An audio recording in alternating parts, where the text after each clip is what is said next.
제가 여러분과 오늘 좀 이 말씀의 기회에서 나누고 싶은 거는 우리가 뭐 단기 선교 보고 예배인 만큼 제가 이 단기 선교를 같이 해나가면서 가졌던 마음들, 또 저에게 있었던 깨달음들, 그리고 우리 교회가 같이 계속 가져가기 원하는 것들을 정리해서 오늘 말씀을 좀 짧게 나누고 싶습니다. 어쨌든 언제 가나 했는데 드디어 첫 번째 단기 선교를 잘 마치고 있었던 것은 저희 팀에게도 당연히 저는 감사하지만 우리 성도님들 덕분이라고 정말로 생각합니다. 성도님들이 잘 지지해 주시고 힘을 주셨기 때문에 저희가 잘 갔다 왔습니다. 저는 원래 아시겠지만 개인적으로는 목회보다는 선교사가 되기를 꿈꿨던 그런 사람이었습니다. 제 삶을 한 중학교 1학년 이쯤에 나는 이제 하나님을 위해 사는 사람이 되야겠다라고 다짐한 후에 그럼 어떻게 사용할까를 고민했는데 어린 저의 눈에는 한국에는 교회가 너무 많아 보였습니다. 그래서 자연스럽게 복음을 전해야 되는 곳, 복음을 전하는 일꾼이 더 필요한 곳으로 가고자 했습니다. 그래서 그 이후에 그런 마음으로 신학교도 가게 됐고, 제가 청년 시절부터는 이제 해외에 나가서 선교지 보고 싶은데 제가 그때 청년 20대만 하더라도 군대를 갔다 오지 않으면 해외를 안 내보내줬어요. 잘. 네, 그래서 해외 나가기가 진짜 어려웠습니다. 그래서 막 보험 들고 도망갈까봐 보험 뭐 이렇게 하고 막 재산 증빙하고 막 이러면서 갔는데 첫 기회로 갔던 곳은 중국이었습니다. 중국 단기 선교를 다른 교회에서 가는 거에 껴서 갔다 오게 됐고, 그 다음에는 필리핀에 가게 되는데 필리핀에서는 5개월 정도를 머물 수 있었어요. 그때는 선교사님과 함께 살면서 선교라는 게 이런 거구나라고 또 배우기도 했습니다. 군대를 그다음에 다녀오고 그다음에 군대에서 제대하자마자 곧바로 예수 전도단이라는 선교 단체에서 진행하는 6개월간의 선교 훈련에 참여를 하게 됐습니다. 그곳에서 아내와 함께 몽골, 러시아 선교를 다녀오게 되었습니다. 당시에 저는 저를 만나는 사람에게 너는 비전이 뭐야라고 물으면 순교라고 말할 정도로 과다 열정에 빠져 있는 좀 이상한 애였습니다. 네. 근데 사실 제가 지금 오늘만큼은 좀 이 얘기를 하면서 마음이 되게 아픈 거는 사실은 진짜 이번 주 순교가 있었거든요. 네. 그래서 우리는 한국 선교사 두 분이 피살 당하신 일이 이번에 있었기 때문에 사실 정말 그렇게 사시는 분들 앞에서는 제 이런 이야기가 너무 부끄럽기도 하고 그렇지만 그런 마음으로 적어도 20대 저는 좀 살아갔던 것 같아요. 그래서 저는 DTS에서 몽골 러시아를 3개월 동안 선교하며 있을 때도 몽골에서 하나님께 계속 이렇게 물었습니다. 하나님, 저는 만약에 하나님이 지금 몽골에 네가 필요해 남아 그러면 저는 바로 이곳에 남아서 뼈를 묻으라고 하면 저는 이 땅에 뼈를 묻겠습니다. 그런데 하나님이 준비 안 된 저를 그때는 부르시지 않았어요. 결국 저는 그 선교훈련을 마친 다음에 신학대학교 3학년 2학기로 복학하게 되었습니다. 선교훈련을 끝낸 후에 일상으로 돌아와서 같은 팀에 있었던 저희 아내와 이제는 눈이 맞아서 이제 연애를 시작하게 되는데 제가 그때도 아내에게 물었던 것은 나는 하나님이 어디든 가라면 그곳이 오지든 혹은 힘든 곳이든 어떤 곳에 갈 마음이 있는 사람인데 자매님에게도 그 마음이 있습니까? 만약 그 얘기에 예스가 안 나오면 저는 아무리 아내가 좋아도 우리 만나면 안 되는 사람이다라고 생각했거든요. 다행히 그때 저만큼 미쳐 있었던 아내 때문에 네, 나도 그렇다라고 얘기해서 네, 연애하고 결혼할 수 있었습니다. 네.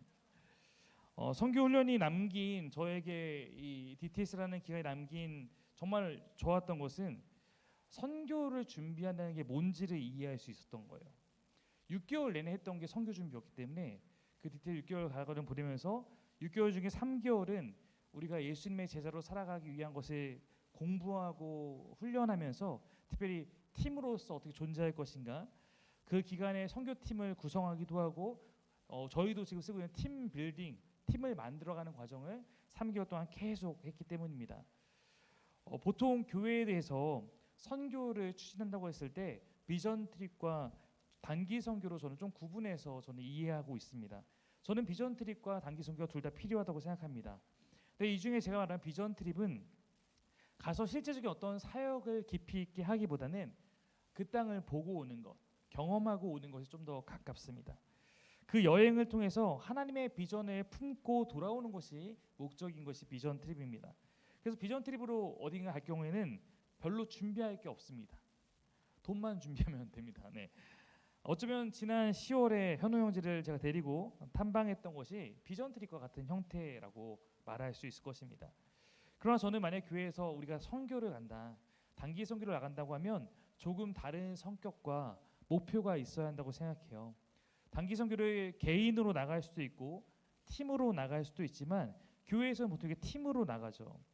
만약에 저는 가급적 우리가 어떤 나라를 이해하기 위해서는 그 나라에 한 달을 머물러야 한다고 생각하는데, 만약에 한 달을 머물 수 있으면 한 2, 3일 정도는 그냥 현지를 이해하고 체험하는 시간을 가지면서 그 땅을 품기 위한 적응력을 가질 수도 있습니다. 그런데 저희처럼 뭐 길게 봐야 일주일, 사실상 거기서 머무는 날은 4일, 일주일짜리 단기 선교팀에게는 시간이 곧 금입니다.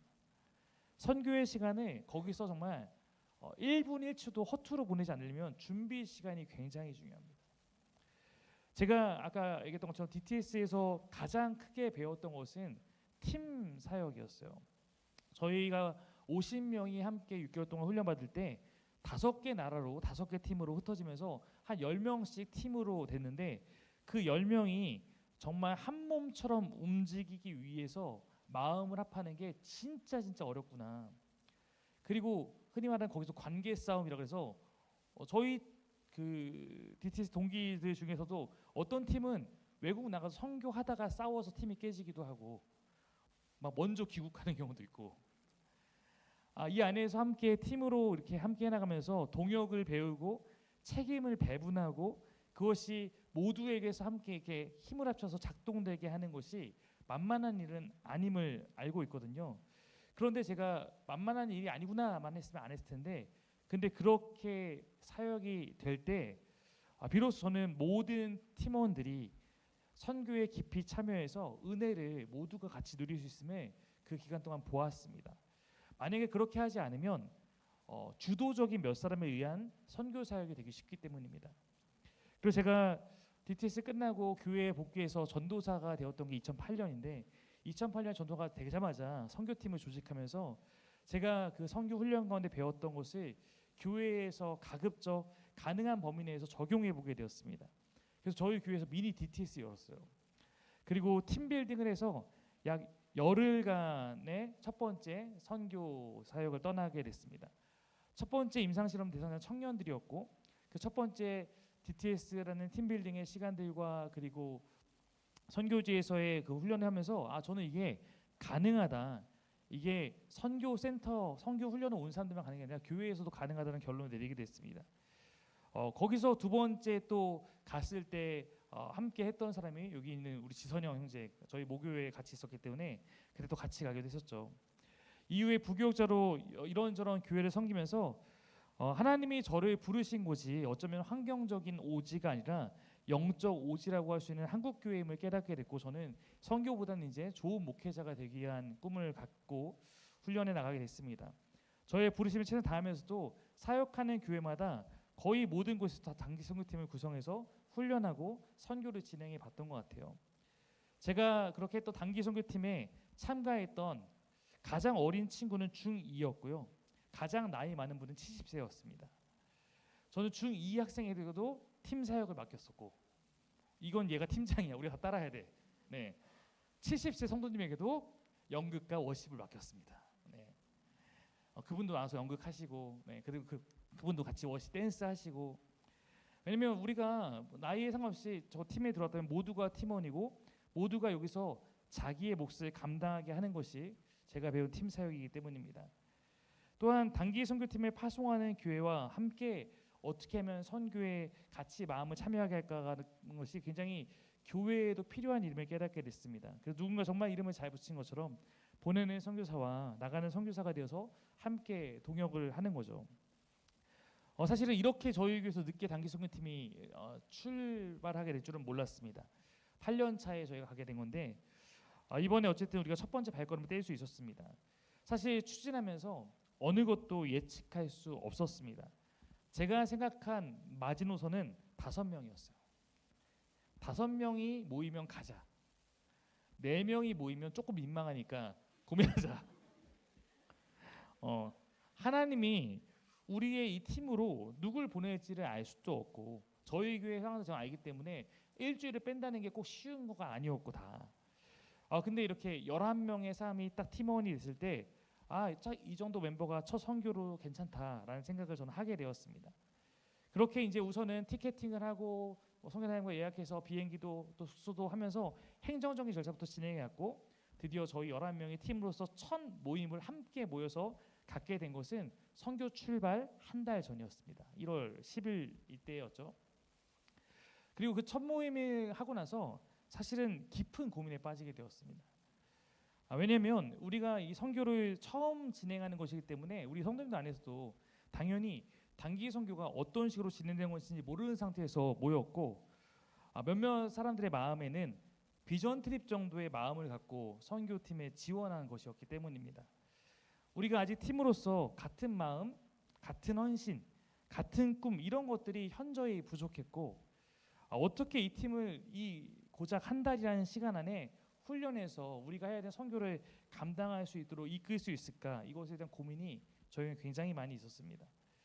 주어진 시간 안에서 팀으로 하나 되는 일도 만만치 않아 보였고 우리에게 주어진 선교 사역을 감당하는 일 또 단순히 우리가 가서 일만 하고 오면 아무것도 안 남기 때문에 어떻게 그냥 일만 해내는 것이 아니라 그것에 대해서 마음을 품고 섬겨서 은혜와 기쁨을 채워올 수 있을까 이 모든 걸 생각했을 때 저에게는 쉽지 않겠다는 마음이 지배적이었습니다.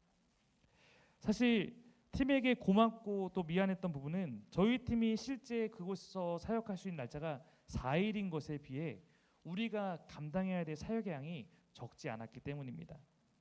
그런데 제가 조금은 무리일 수 있지만 그 사역들을 꼭 감당하고 싶었던 것은 이유가 있었습니다. 왜냐하면 그것이 선교지의 필요였기 때문이에요. 우리가 하기 위해서 하는 거면 안 했을지도 모르겠어요. 우리가 여기 소개했던 이 미얀마 선교지에도 종종 교회의 선교팀들이 방문합니다. 어떤 교회는 재정력이 좋아서 재정으로 할 수 있는 것으로 섬기기도 합니다. 나이 드신 분들이 오시면 대부분 이제 그런 식으로 섬겨주시고 그것도 굉장히 좋은 거예요. 그래서 아이들 막 다 수영장 보내주고 막 이렇게 이제 한단 말이에요. 필요할 수 있죠. 근데 그분들은 우리처럼 이런 것들을 이제 할 수는 없으니까 그렇게 하는 데도 있습니다. 또 어떤 교회는 또 나름의 은사와 달란트를 가지고 그곳을 또 섬기기도 합니다.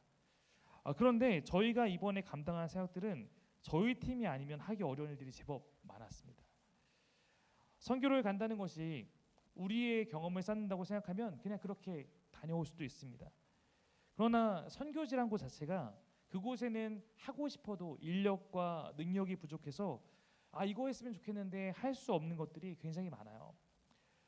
저는 선교사님과 또 개인적 친분이 두터운 사이였기 때문에 얘기하면서 계속 그런 걸 느꼈었고 만약 우리가 조금만 더 노력해서 그들이 필요로 하는 것들을 조금만 더 하면 할 수 있을 텐데 조금만 더 하면 더 해줄 수 있을 텐데 라고 생각하니 최대한 힘써 그 일을 감당해보고 싶었습니다. 그렇게 우리가 이번에 하게 됐던 사역이 예배팀 세우기, 학부모들 마을잔치, 센터 꾸미기, 조명 작업 등이었습니다. 만약에 제가 혼자서라도 막 몸을 갈아 넣어서 이걸 다 할 수 있으면 그렇게라도 하고자 했을 테지만 사실은 아예 그렇게 하기 불가능해요. 왜냐하면 저는 예배팀 세우기에 투입되면 그것만 해야 돼요. 그것만 해도 벅차기 때문에 도저히 다른 일 아무것도 할 수 없습니다. 결국 우리 팀이 모두가 흩어져서 각각의 가진 최대한의 재능을 발휘해서 곳곳에서 사역을 해나갈 때만 이 선교지의 필요를 채울 수 있다고 생각했습니다. 그 외에도 우리가 이런 것들만 하는 게 아니라 선교지에 나가면 언어의 한계를 뚜렷하게 느끼거든요. 언어의 한계를 극복하기 위해서는 저는 우리가 공연 사역도 준비했다는 것을 알고 있었어요. 제가 아까 얘기했던 6개월짜리 그런 곳에서는 그런 공연을 한 7개 준비합니다. 공연을 준비하지 않으면 선교지에 나가서 복음을 전하기 어렵거든요. 그래야지만 뭔가 우리가 보여줄 수 있는 게 있어야지만 그걸 빌미로 선교지에서 사람들을 모아서 무언가를 할 수도 있고 무엇보다 그 안에서 짧게 복음을 전할 수도 있기 때문입니다. 가서 사랑하는 것만으로도 사실 매우 중요하고 우리가 재능으로 섬기는 것도 중요해요. 그러나 언어의 장벽을 뛰어넘어서 그들과 함께 예배하고 복음을 전하기 위해서는 미얀마어로 우리가 찬양을 부를 수 있어야 되고 무언극을 또 우리가 보여줄 수 있는 준비를 하는 것도 필요했습니다. 제가 이런 얘기를 첫 모임 때 했으니 이분들이 다 하얗게 질려갖고 네. 누군가에게는 이 시간이 다른 문화권, 다른 나라에 가서 부딪혀 선교하는 어쩌면 인생의 한 번의 기회일지도 몰라요.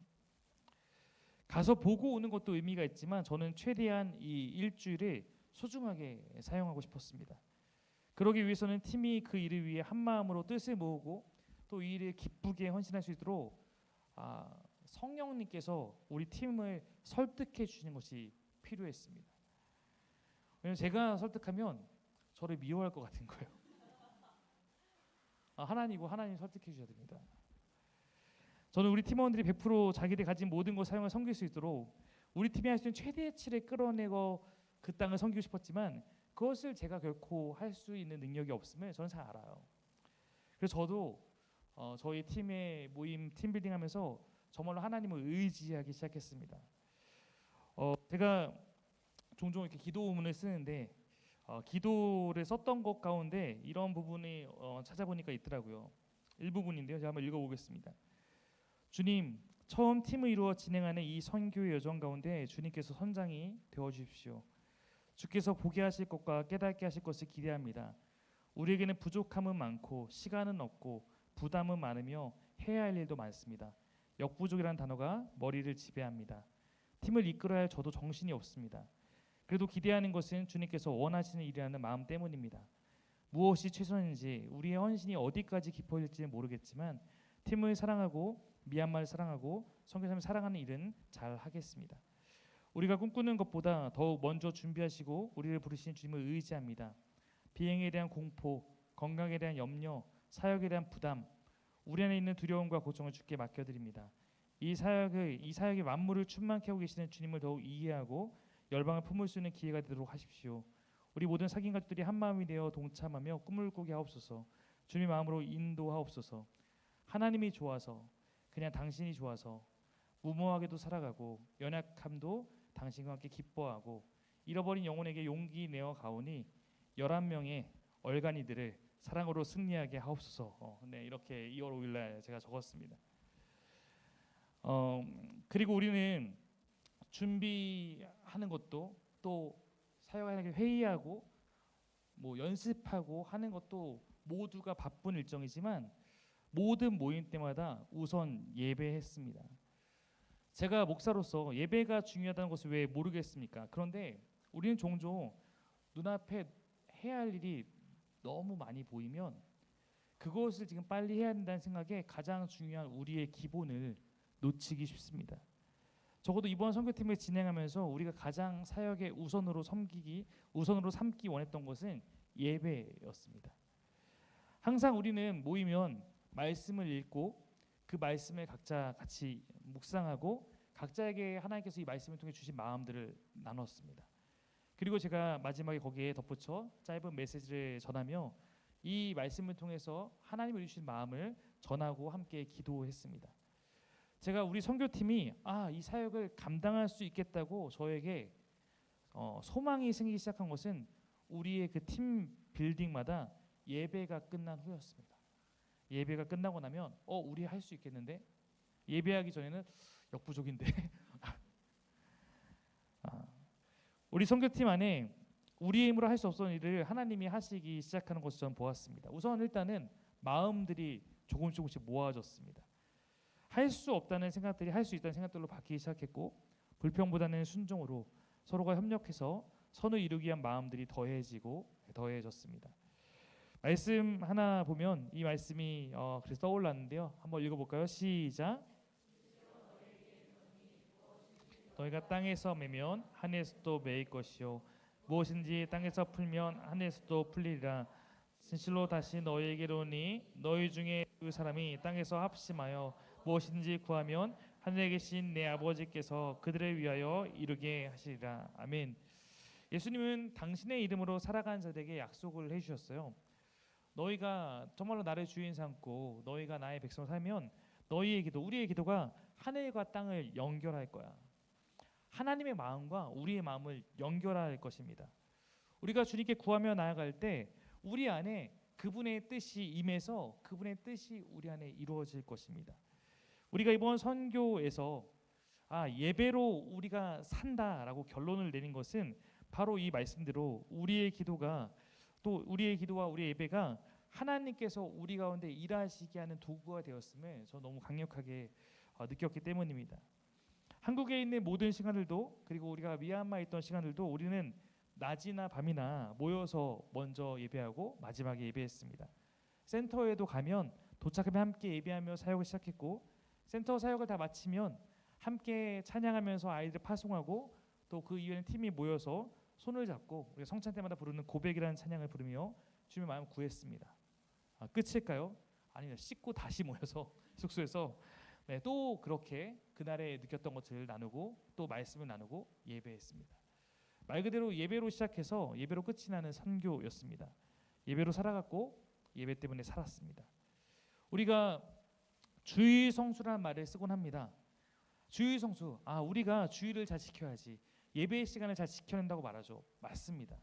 그러나 사실은 동시에 예배가 우리를 지키는 것입니다.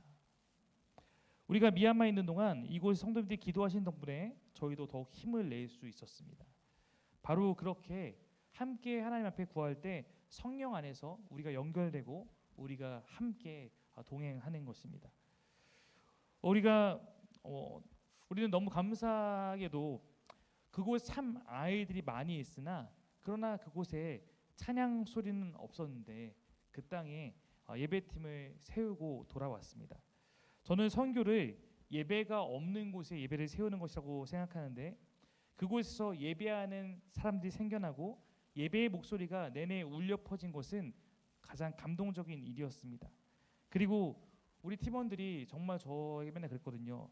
이렇게 안 외워지는 언어가 있을 수 있나. 미얀마어 제가 찬양 하나 외우게 시켰다가 정말 제가 죽을 뻔했는데, 그렇게 미얀마어가 안 외워진다. 우리 팀들도 그곳에서 늘 미얀마어로 함께 찬양을 했습니다. 우리의 바람은 이제 그 예배가 멈추지 않는 것입니다. 그 예배가 퍼져나가는 것입니다. 예배할 수 없던 사람이 예배하게 되는 일이 우리에게도, 그리고 그곳에서도 늘 있기를 저희는 원합니다. 우리가 느껴야 될 것도, 내가 너무 바쁘니까 예배하고, 너무 힘들으니까 힘겨워서 예배하고, 내가 예배할 수 있으니까 예배할 수 있으니 예배하기를 저는 원합니다. 그것이 우리가 살 길입니다. 한번 옆에 있는 분들에게 이렇게 한번 고백해 주시겠습니까? 예배할 수 있으니 걱정하지 마십시오. 네, 제가 이 선교를 끝내면서 가진 마음이에요. 예배할 수 있으면 걱정하지 말아야겠다. 우리는 예배 때문에 살아가고 예배로 인해 변화됩니다. 우리가 어디 있든지 무엇 하든지 예배가 멈추지 않기를 원합니다. 그렇다면 우리의 삶이 곧 선교이고 선교가 또한 곧 예배일 것이기 때문입니다. 마지막으로 제가 영상 하나만 보여드리고 우리 마무리하려고 합니다. 소리를 켜주세요.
저는 이 친구들이 지금도 이러고 있을 거라고 믿고 있습니다. 네, 네.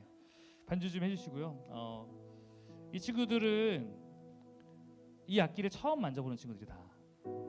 이렇게 다 처음 만져보는 친구들이고, 처음 만져본 친구들인데 너무 감사했던 거는 너무 좋아해요.